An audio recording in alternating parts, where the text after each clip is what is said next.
নমস্কাৰ বন্ধুসকল, মই আজি আপোনালোকলৈ আনিছোঁ আন এক নতুন ভিডিঅ'।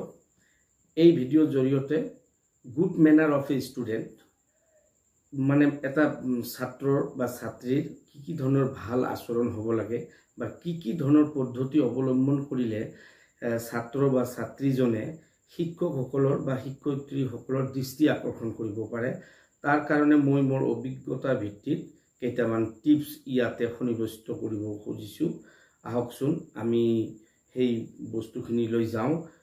যিবিলাক পদ্ধতি অৱলম্বন কৰি ছাত্ৰ ছাত্ৰীসকলে নিজকে ভাল ছাত্ৰ হিচাপে গঢ় দিব পাৰে বা এজন শিক্ষকৰ বা শিক্ষয়িত্ৰীৰ দৃষ্টি আকৰ্ষণ কৰিব পাৰে। এই টিপছবিলাকৰ ভিতৰতে পোনপ্ৰথমে মই এক নম্বৰতে মই ক'ব বিচাৰিছোঁ যে ছাত্ৰ বা ছাত্ৰীজন মানে ক্লিন মানে পৰিষ্কাৰ পৰিচ্ছন্ন মানে কাপোৰ পিন্ধি স্কুললৈ আহিব লাগিব। এই কাৰণ মই কোৱা নাই এইখিনি কথা যে তেওঁলোকে সদায় নতুন এযোৰ কাপোৰ পিন্ধি আহিব। আজিকালি প্ৰত্যেকখন স্কুলতে ইউনিফৰ্মৰ ব্যৱস্থা আছে, ইউনিফৰ্ম চৰকাৰৰ তৰফৰ পৰা যোগান ধৰা হয়, কিন্তু আমি দেখিবলৈ পাওঁ সচৰাচৰ এনেকুৱাও ল'ৰা ছোৱালী থাকে বা অভিভাৱকসকল সেই কথাৰ প্ৰতি দৃষ্টি আকৰ্ষণ নকৰে যে ল'ৰা ছোৱালীয়ে যিবিলাক ইউনিফৰ্ম পিন্ধি স্কুললৈ গৈছে সেইবিলাক পৰিষ্কাৰ আছেনে নাই, পৰিচ্ছন্নতা আছেনে নাই, সেইবিলাক পৰিষ্কাৰ পৰিচ্ছন্নতাভাৱে আহিব লাগিব। আৰু এটা কথা বিশেষকৈ মই মানে উপলব্ধি কৰিছোঁ যে আজিকালি প্ৰায়বোৰ স্কুলত আমি দেখা পাওঁ বা কলেজত দেখা পোৱা যায় যে কিছুমান ল'ৰা আছে এনেকুৱা ধৰণৰ চুলিবিলাক একদম মানে অসামাজিক, মানে ডাঙৰকৈ চুলিবিলাক ৰাখিব, বা কিছুমানে আছে এনেকৈ দুই চাইডত এনেকৈ চুলিবিলাক একেবাৰে সৰু কৰিব আৰু মিডিলত এনেকুৱা ধৰণৰ চুলিবিলাক মানে ওখ কৰি মানে ৰাখি থয়। তাত সেইখিনিত কি হয় যে ছাৰসকলৰ বা শিক্ষকসকলৰ সেই ছাত্ৰজনৰ প্ৰতি এটা বিৰূপ ধাৰণা আহিব পাৰে। গতিকে ছাত্ৰ ছাত্ৰীসকল সদায় মানে চিম্পুল ড্ৰেছ যিবিলাক আছে, সাধাৰণ যিবিলাক সাজ পোছাক সেইবিলাক পিন্ধি স্কুল বা কলেজত অহাটো মানে আহিলে কি হ'ব, ছাত্ৰ ছাত্ৰীসকল মানে শিক্ষক এজনৰ দৃষ্টি আকৰ্ষণ কৰিব পাৰে। দ্বিতীয়তে মানে ছাত্ৰ ছাত্ৰীসকলৰ কাৰণে দ্বিতীয় যিটো পদ্ধতি সেইটো হ'ল যে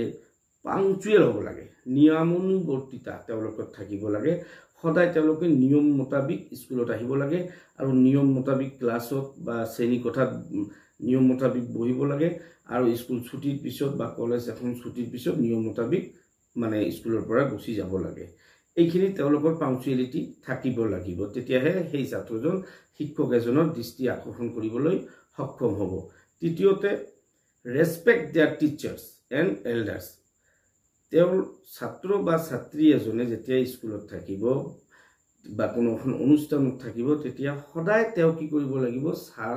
বাইদেউসকলক কি কৰিব লাগিব, ৰেচপেক্ট কৰিব লাগিব, সন্মান কৰিব লাগিব, তেওঁলোকৰ কথা মতে চলিব লাগিব, শুনিব লাগিব। তেতিয়া সেই ছাত্ৰ বা ছাত্ৰীজনৰ কাৰণে সেই শিক্ষক বা শিক্ষয়িত্ৰীজনে এটা ভাল চিন্তা, এটা ভাল ধাৰণা আহিব, আৰু এনেকৈয়ে ছাত্ৰ বা ছাত্ৰীজনে নিজকে ভাল ছাত্ৰ হিচাপে গঢ় দিব পাৰিব আৰু শিক্ষকৰ দৃষ্টি আকৰ্ষণ কৰিব পাৰিব। চতুৰ্থতে মই ক'ব বিচাৰিছোঁ অলৱেজ স্পীক ট্ৰুথ, মানে সদায় সঁচা কথা ক'ব লাগিব, সঁচা কথা কোৱাৰ তেওঁৰ ক্ষমতা থাকিব লাগিব। এটা ভুলেই হ'ল, কিবা এটা কাম কৰি ভুল হৈছে, ছাৰে সুধিছে বা শিক্ষক এজনে তেওঁক সুধিছে বা ক্লাছত কিবা এটা হুলস্থুলীয়া পৰিৱেশ হৈছে, শিক্ষকে সুধিলে তেওঁ সঁচা যিখিনি ঘটনা, সঁচা যিখিনি কথা তেওঁ শিক্ষকৰ আগত বিনা দ্বিধাই সেইখিনি ক'ব লাগিব। তেতিয়াহে সেই ছাত্ৰজন শিক্ষকৰ দৃষ্টি আকৰ্ষণ কৰিবলৈ সক্ষম হ'ব। পঞ্চমতে মই ক'ব খুজিছোঁ আস্কিং পাৰ্মিশ্যন, মানে যিয়ে নকৰক স্কুলত থকা অৱস্থাত সেই ছাত্ৰ বা ছাত্ৰীজনে বাহিৰত যাব বা আহিব বা কিবা এটা কাম কৰিব বা কিবা এটা কামত তেওঁলোকক নিয়োজিত মানে কৰিব লাগে, যিয়ে নকৰক সেইখিনি স্কুলৰ যি কৰ্তৃপক্ষ থাকিব, ছাৰ মেডামসকল থাকিব, তেওঁলোকৰ পৰা অনুমতি লৈহে কৰিব। যেতিয়া ছাত্ৰজন বা ছাত্ৰীজনে শিক্ষকৰ পৰা সেইখিনি কাম অনুমতি লৈ কৰিব, তেতিয়া সেই ছাত্ৰজনী বা সেই ছাত্ৰজনৰ বা ছাত্ৰীজনীৰ প্ৰতি শিক্ষকজনৰ এটা ভাল পোৱা আহিব, তেওঁৰ প্ৰতি এটা মৰম আহিব যে ছাত্ৰজন বাধ্যৰ ছাত্ৰ, ভাল, অনুমতি নোহোৱাকৈ তেওঁ কোনো কাম নকৰে। আৰু পঞ্চমতে 6 নম্বৰ যিটো পইণ্ট সেইটো মই ক'ব বিচাৰিছোঁ যে লিচেনিং যিটো এক্টিভিটি বুলি কওঁতে তেওঁলোকে কি হ'ব লাগিব পেইং এটেনশ্যন ইন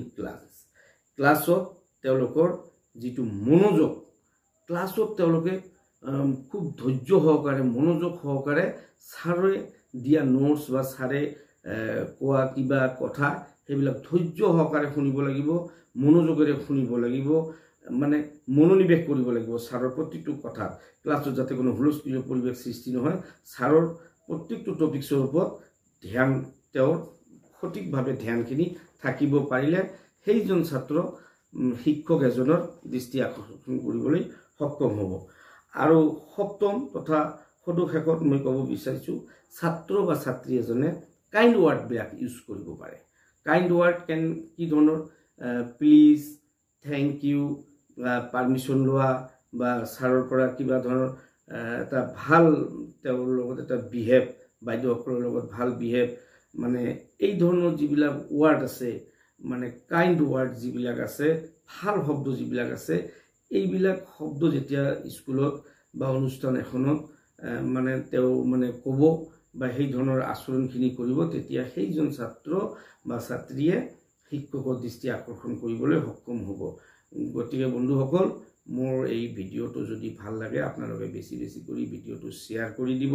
মই নতুন ভিডিঅ' বনাই আছোঁ মোৰ সিমান এটা অভিজ্ঞতা নাই গতিকে আপোনালোকে দয়া কৰি যদি ভাল লাগে শ্বেয়াৰ কৰিব কমেণ্টছ কৰিব আৰু মোৰ এই চেনেলটো ছাবস্ক্ৰাইব কৰিব ধন্যবাদ জয় আই অসম।